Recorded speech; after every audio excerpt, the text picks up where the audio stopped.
I hadn't spoken to Claire Donnelly since 11th grade. Then, at the Cedar Hollow High 10-year reunion, her hand closed around my wrist hard enough that I felt her pulse, and she said the sentence that ended one version of my night and started another. "Just say you're my husband, please, right now." We were standing by the drinks table inside a lakeside barn, under a string of lights somebody had hung crooked between two porch beams, and I remember thinking, absurdly, that her hand was freezing for a room this warm. "I'm sorry, what? Please." Her voice dropped lower. "I'll explain everything, I swear.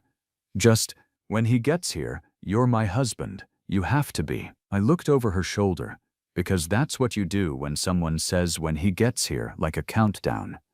And I saw a man in a gray blazer working his way through the crowd near the photo backdrop, shaking hands, laughing at something, moving with the particular confidence of a person who has never once worried about being unwelcome anywhere. "Who is that?" "My ex-husband." The words came out fast, like ripping a bandage off something that hadn't finished healing. "I didn't think he was coming. He's not even on the list. I checked twice." I want to say I thought it over. I want to say there was some careful weighing of risk, some internal debate about the ethics of pretending to be a stranger's husband on 10 seconds' notice. There wasn't. 4 years on an ambulance teaches you that most decisions that matter get made in the time it takes to say them, and you either move or you don't. I moved. Okay. I took her hand off my wrist and just held it instead, because a grip like that would read as exactly what it was from 6 feet away. "What's my name?" Her eyes, which had been tracking him over my shoulder, snapped back to mine. "What?" "If he asks, 'What's my name?'" Something in her face cracked open for a second, something that looked almost like it wanted to laugh and almost like it wanted to cry, and settled on neither. "Owen. You're Owen." "I know I'm Owen." "Right. Sorry. Right." She exhaled, and her shoulders came down maybe half an inch, and I understood that this was the version of Claire Donnelly nobody else at this reunion was going to see tonight, unless they happened to be standing exactly where I was standing. How long? If this was going to survive even 10 seconds of scrutiny, it needed some basic architecture. How long what? Married. How long have we been married? Her mouth opened, closed. I didn't think that far. 2 years. I watched Derek stop to talk to somebody by the bar, which bought us maybe 40 more seconds. Small thing, courthouse, your idea. How'd we meet? Owen, Claire. I said her name the way you say something to someone who's about to go under, calm, and a little too even. How did we meet? She looked at me the way you look at a stranger you're about to hand the actual weight of your life to, which, I understood later, was exactly what she was doing. Tonight, she tried. We met tonight. It just felt like, no. Okay, we met 3 years ago, County Fair. You were working the first aid tent. Because that's, God, that's actually true, isn't it? You probably still. I still work the first aid tent at the county fair. Of course you do. Something that might have been the start of a real smile crossed her face before it remembered it wasn't allowed to be there yet. Fine. County fair, 3 years ago. I twisted my ankle on the Ferris wheel line like an idiot, and you wrapped it. Wrapped it, she agreed. And just like that, we had a marriage. Anniversary. The word came out of nowhere. If anyone asks, when's our anniversary? You're the one who wanted the courthouse wedding. You tell me. June 14th. And we live, your place, obviously. I'm not asking you to memorize the address of an apartment that doesn't exist. Efficient husband. I try. Derek Ashby found us by the dessert table 4 minutes later, and I understood in the first 3 seconds why Claire's hand had been shaking. It wasn't fear exactly. It was the specific, exhausting alertness of somebody who has learned that a room changes shape the second a certain person walks into it. Claire, He said her name like he was testing whether it still fit him. Wow, you look. His eyes moved to me before he finished the sentence, which told me everything the sentence had actually been for. Sorry, didn't mean to interrupt. Derek. Claire's voice had gone smooth in a way I recognized from parents trying not to alarm their kids in the back of my rig. I didn't know you were coming tonight. Last minute. Vanessa wanted to see the old place. He gestured vaguely toward a woman near the photo backdrop who was very deliberately not watching us while very obviously watching us. His eyes came back to me and did a slow inventory. And you are Owen. I put my hand out because it seemed like the kind of thing a husband would do. Uncomplicated, a little territorial. Owen Marsh. Marsh. He shook it, a beat too hard, the kind of handshake that's secretly a competition. Don't think I know that name. Grade behind you, probably. True, and also nothing, and also exactly enough. And you two are married. Claire got there before he could finish deciding how to phrase it. 2 years. Something moved across Derek's face. Very small and very fast, there and gone. The kind of thing you'd miss if 4 years of reading faces in the worst 5 minutes of people's lives hadn't trained you to catch it. Then it smoothed back into pleasant.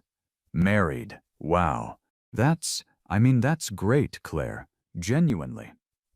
He didn't sound like he meant genuinely. Funny though, Lily didn't mention a stepdad when I had her Sunday. The air changed. I felt it change, the way you feel a room go quiet right before somebody starts crying. She's 4, Derek. Claire's voice didn't rise, but something underneath it went very still and very cold. She's not exactly giving you a full briefing on my life.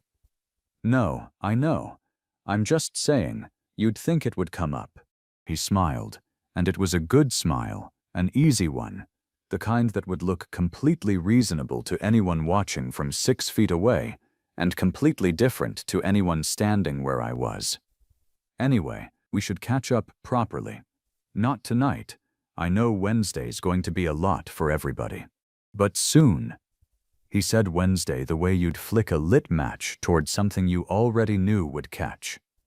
Then he was gone, back into the crowd, one hand lifting in an easy wave to somebody across the room, like the last 90 seconds hadn't happened at all. I looked at Claire. Claire was looking at the space where he'd been standing, and her jaw was doing something that told me she was somewhere between screaming and not breathing at all. What's Wednesday?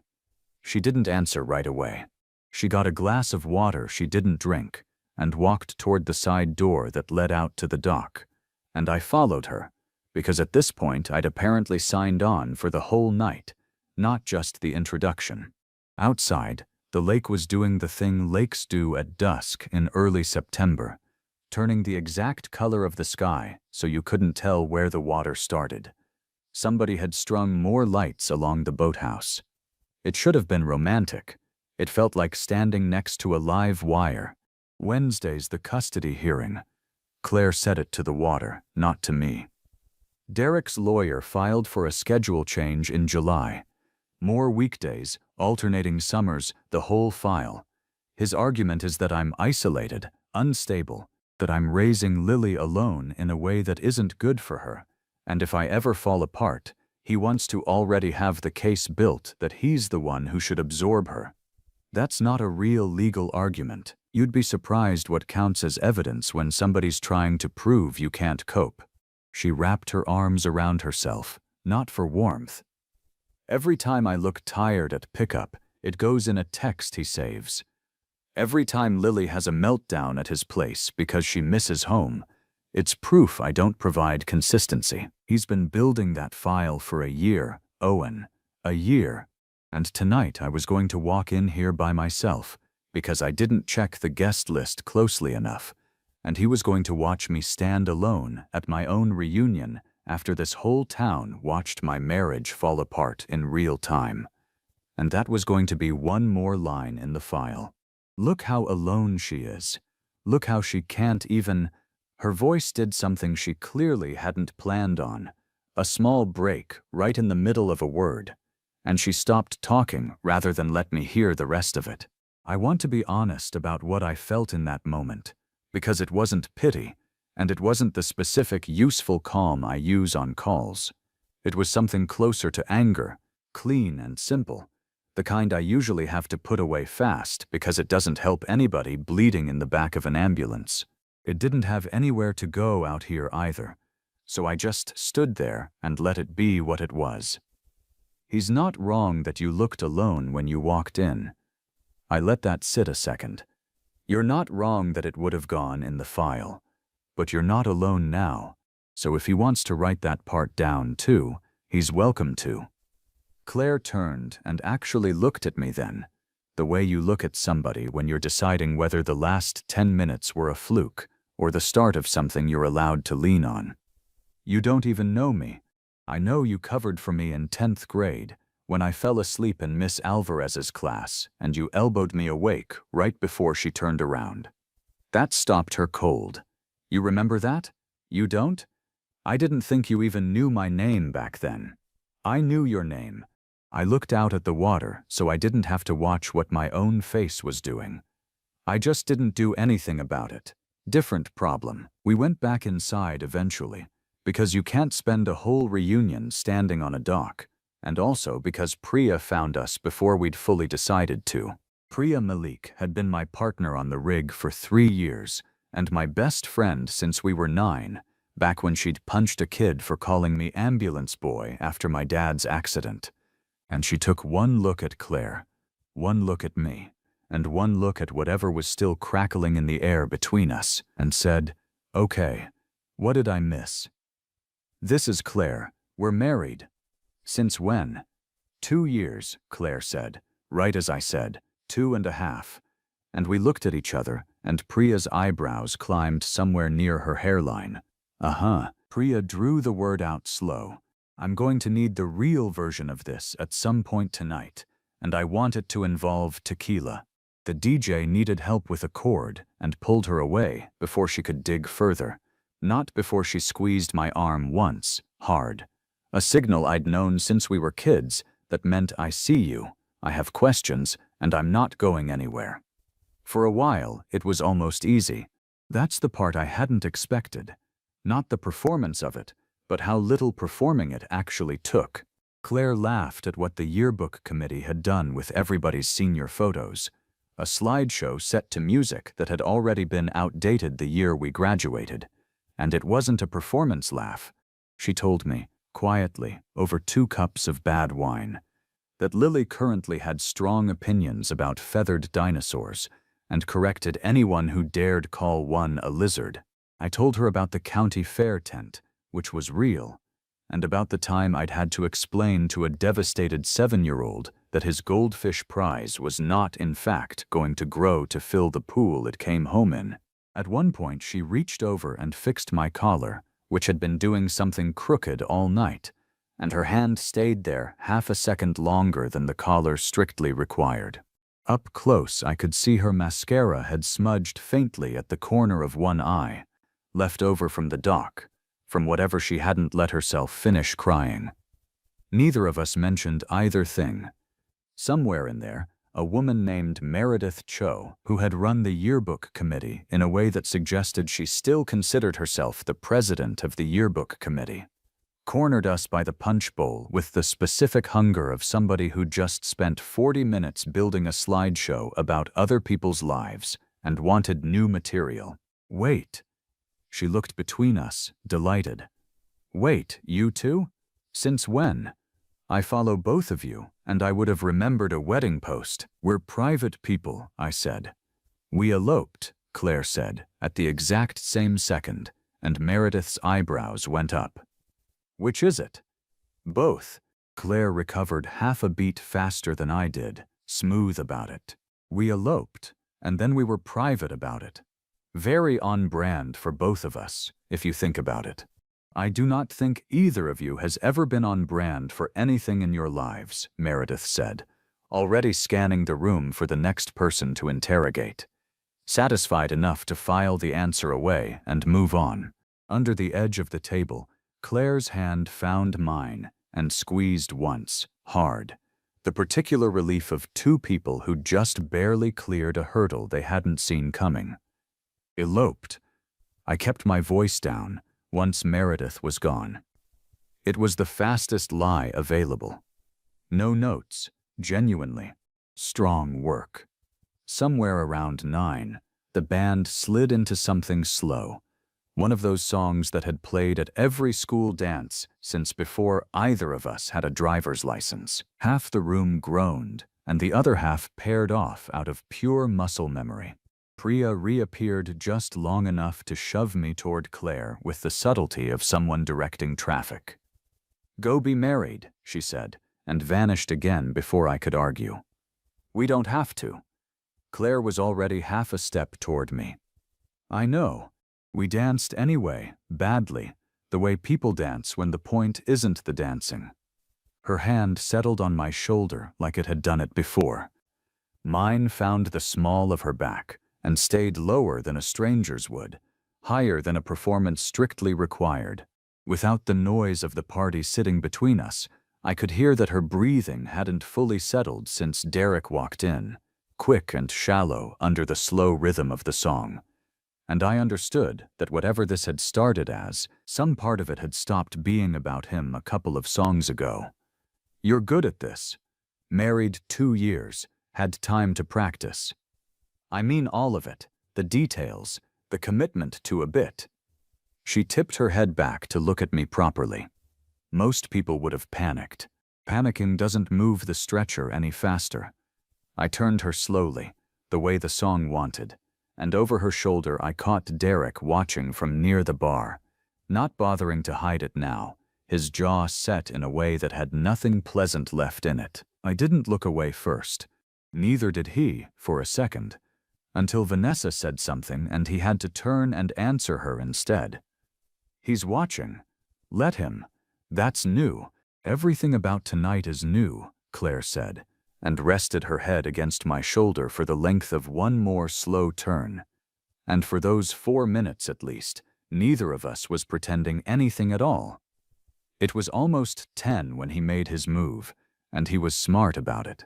He didn't come near us. He waited until Claire had gone to find the bathroom and caught her in the hallway just outside it, where the noise of the party dropped enough that somebody standing where I was standing, refilling a water cup, not obviously listening, or so I told myself, could hear pieces of it. 5 minutes, Claire. We don't have to make this a whole thing. There's nothing to talk about that can't wait until Wednesday. I'm trying to be decent. I didn't have to bring any of this up tonight. Then don't. I just think it's worth asking who this guy actually is before Lily meets him. That's a parent thing to think about. Not me being difficult. That's me being careful. And if you'd let me finish one full sentence. I put my cup down. I didn't run. Running would have made it a scene before it needed to be one. I walked, the way you walk toward a call that's already escalated past the point where speed helps and precision starts to matter more, and I came around the curve of the hallway in time to see Derek's hand wrapped around Claire's wrist.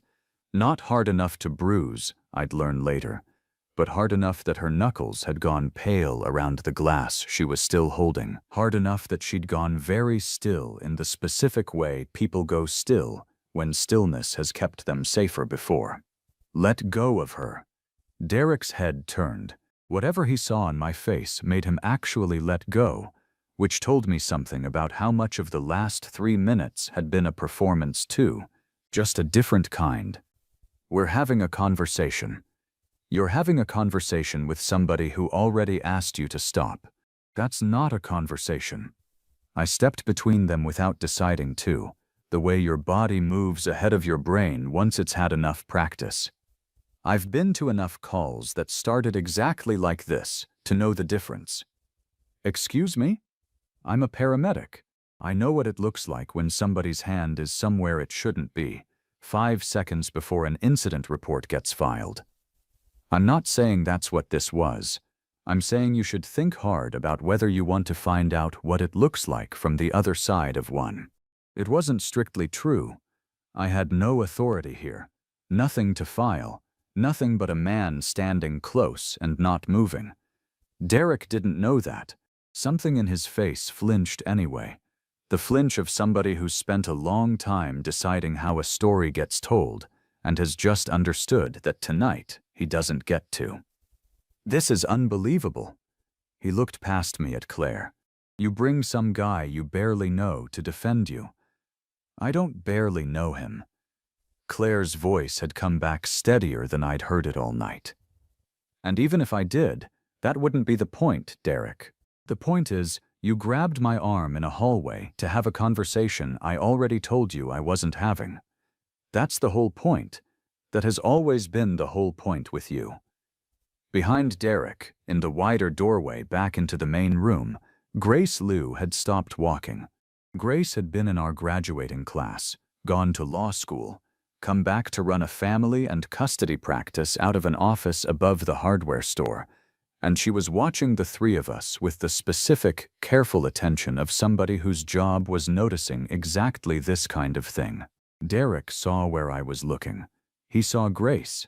Something in his shoulders came down fast, recalculating. This isn't what it looked like, he said, to no one in particular, and left before anybody had asked him to explain it. Vanessa was waiting near the doorway, and I watched her face for the half-second before he reached her. Not confusion, not surprise. Something closer to recognition. The tired look of somebody who has seen this particular weather pattern before and already knows there's no arguing with it once it starts. She didn't ask him what happened. She just turned and walked out ahead of him, and he followed, and neither of them came back inside. Grace didn't say anything right away. She came over, put a hand briefly on Claire's shoulder, said, "I saw that, all of it.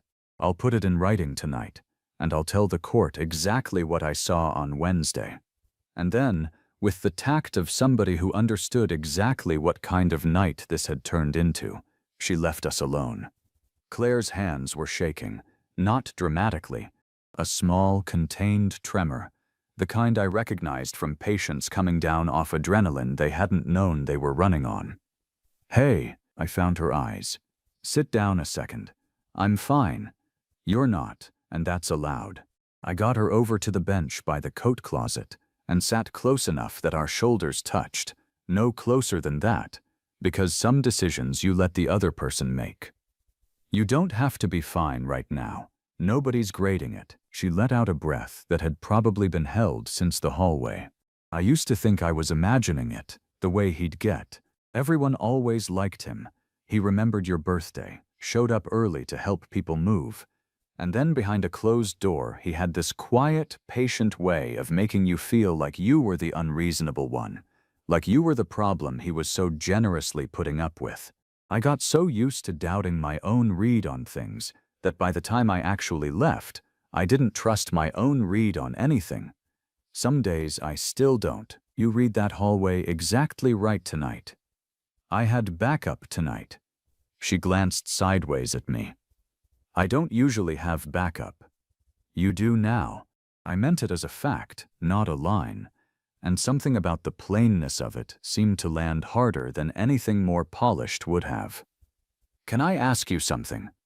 I waited until her hands had gone still in mine. "Does Lily know any of this is happening? The hearing, all of it?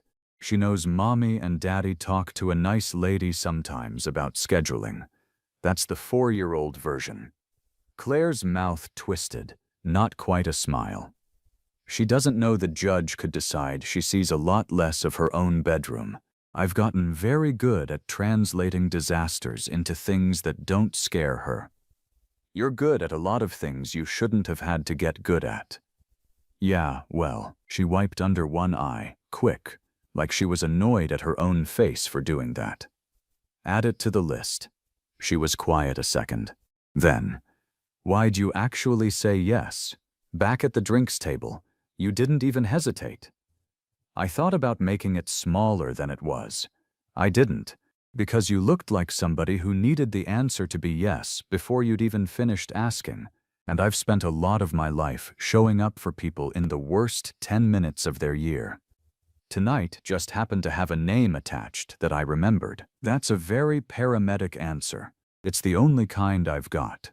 She laughed, short and real, and some of the tightness went out of her shoulders. Then, quieter.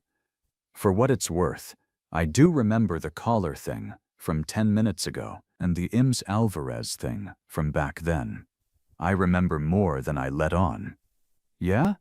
Yeah." She looked down at our hands, which had ended up loosely together on the bench sometime in the last minute, without either of us deciding it on purpose.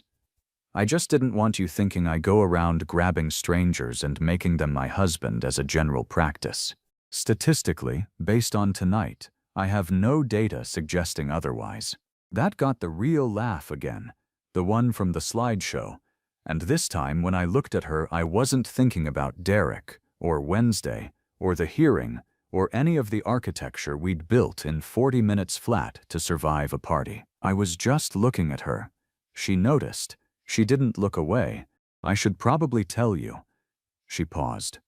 "Whatever this is, it comes with a 4-year-old who has strong opinions about feathered dinosaurs, a court date in 4 days, and an ex-husband who now knows your name. I've had worse first dates." "This wasn't a date." "No," I agreed. "It was a marriage. We should probably remember the anniversary we invented, in case somebody asks again." She didn't laugh that time. She leaned in slow enough that I had the whole remaining noise of the hallway to change my mind, and kissed me like it was the first true thing either of us had done all night. Wednesday came the way dreaded things do. Too slowly, and then all at once. Grace ended up in the room, not as anybody's lawyer, but because Claire had asked her weeks earlier, before any of this, to speak as a character witness on the general question of her stability, back when that had still felt like a formality and not a battle.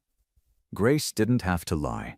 She talked about Claire's parenting, the way people talk about things they've actually watched.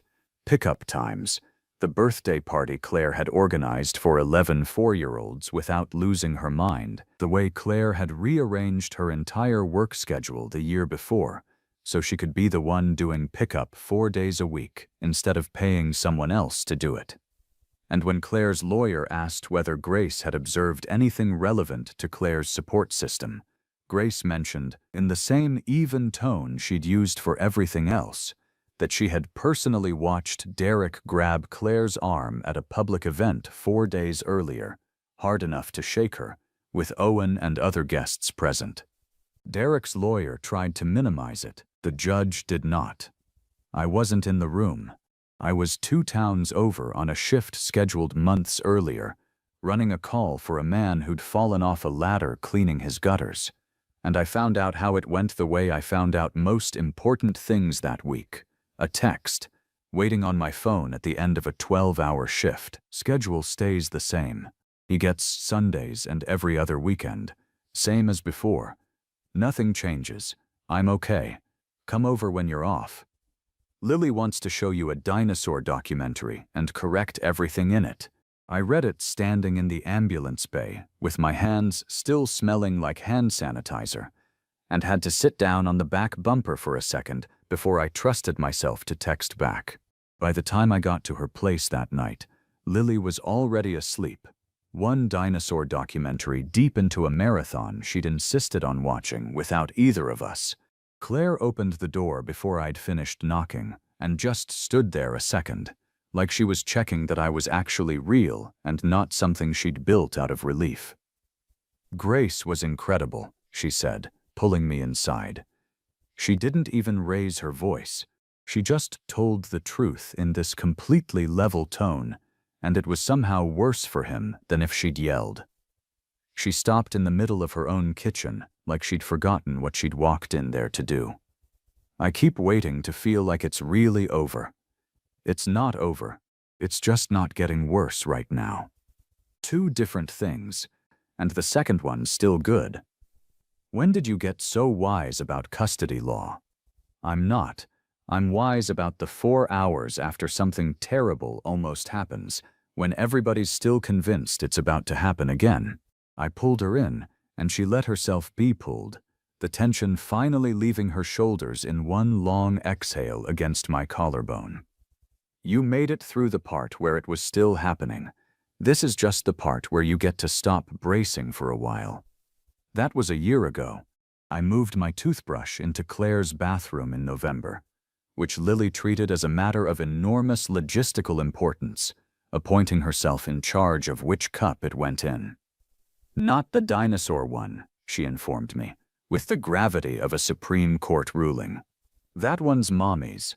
By December, I knew which stuffed dinosaur had to be in bed before any of the others, and that the answer changed without warning and without explanation.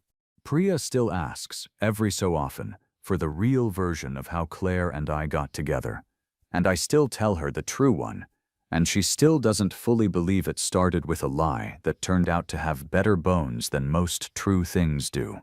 Derek kept his Sundays and his every other weekend, and mostly he used them the way a person should. I met him properly for the first time in March, at Lily's preschool dinosaur-themed birthday party. Both of us corralled into the same corner, holding paper plates of cake neither of us particularly wanted. He shook my hand again, normal pressure this time, and said, "Thanks for the book, the feathered one." She hasn't stopped talking about it, in such an ordinary voice that it took me a second to place him as the man from the hallway. I don't know if that version of him shows up more than the reunion version does. I know it's the only one I've seen since. Once in a while I'd still catch Claire bracing before a pickup the same way she'd braced at that reunion. And I learned the bracing wasn't something I could fix for her, only something I could stand steady next to while it passed. It mostly passed faster than it used to. That was the whole difference in the end. Not that the hard parts vanished, but that she stopped having to hold them alone in a room where nobody else knew to notice. I used to think the worst nights of people's lives and the best ones belonged to completely different categories, that you could sort them cleanly if you'd had enough practice. Cedar Hollow taught me they're not always so easy to tell apart while you're standing inside one. Sometimes the worst 10 minutes of somebody's year turn out to be the exact 10 minutes everything else gets built on. I asked her to marry me for real on the dock behind that same barn. The following September, at the reunion committee's 1 year, we can't believe we pulled that off cookout that nobody strictly needed to throw, except half the town had heard some version of the hallway story by then, and wanted an excuse to see how it had turned out. Lily noticed the ring first, actually, before Claire did, because Lily notices everything and has no functioning filter about any of it. She tugged on Claire's sleeve and announced, in the piercing whisper of a 5-year-old who believes she is being extremely subtle, "Mommy, Owen's being weird. I think it's a wedding thing," which is roughly how Claire found out, about 30 seconds before I'd planned, with 11 of our old classmates suddenly very interested in the dip table. "You're doing this now?" Claire said, half laughing, already teary, looking at Lily like she couldn't decide whether to be annoyed or grateful. "Here? Feels right." I got down on one knee, which on old dock boards is less romantic and more of a structural risk than the movies suggest. "Claire Donnelly, I already told an entire reunion I was your husband once, on 10 seconds notice, no questions asked. I'd like to do it again. Properly this time, with as much notice as you need. Except this time I'm not improvising." She looked down at me, and the lights were doing the same crooked thing they'd done a year ago, and Lily was vibrating with the effort of staying quiet, and somewhere behind us I heard Priya say, not quietly at all, "Finally, say yes, Mommy," Lily stage whispered. "I already like him." Claire laughed, really laughed, the kind that needs both hands to wipe your eyes, and knelt down next to me on the dock so we were level, which wasn't how I'd planned it and turned out better than how I'd planned it. "Yes," she said. "I'm saying it for real this time. You're my husband." Lily wedged herself between us before either of us had fully stood up, hugging both our legs at once with the single-minded triumph of someone who considered the entire evening a personal achievement. "Can I be in charge of the wedding?" she asked, already planning. "I want the dinosaurs invited." "We'll discuss the guest list," Claire said, laughing, swinging her up onto one hip. Behind us, the band noticed what was happening and slid, badly, into the same slow song from a year before, and half the reunion committee started clapping before the song had even finished its first line. I slid the ring onto Claire's hand properly, right there on the dock, under the same crooked lights, with our daughter already narrating the whole thing to anyone standing near enough to listen. If somebody had told me a year earlier that the worst 10 minutes of a Saturday night would turn into this, I would have believed almost none of it, except the part where Claire Donnelly grabbed my wrist and never quite let go.